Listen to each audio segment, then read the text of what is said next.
ഒറ്റാൽ എന്ന സിനിമയിൽ കുട്ടനാടൻ കായലിലെ ഈ ചെറുമീനുകൾ ചാടുന്നതിനേക്കാൾ വേഗത്തിലാണ് തിരക്കഥാകൃത്ത് ജോഷി മംഗലത്തിന്റെ വളർച്ച.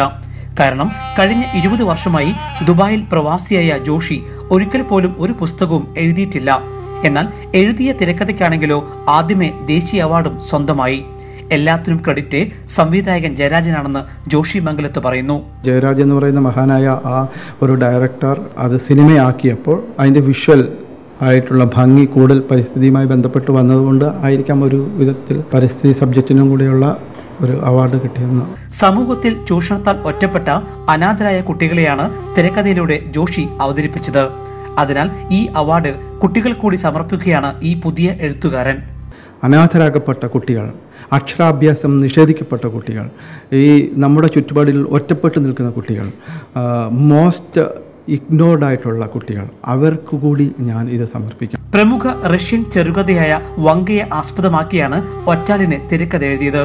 എന്നാൽ ആദ്യം കുതിരചന്ദ്രൻ എന്ന കഥയാണ് ജോഷി സംവിധായകൻ ജയരാജനെ കാണിച്ചത്. എന്നാൽ അവസാനം ജയരാജന്റെ താല്പര്യത്താൽ ആ നോവൽ മാറ്റിവെച്ചു.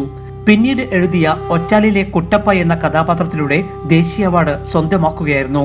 ഇനിയും നല്ല തിരക്കഥകൾ നൽകി മലയാള സിനിമയിൽ സജീവമാകാനാണ് മോഹം. ഒപ്പം ദേശീയ അവാർഡിന്റെ അംഗീകാരത്തിൽ ഭാര്യയും മക്കളുമായി സന്തോഷം പങ്കിടുന്നു.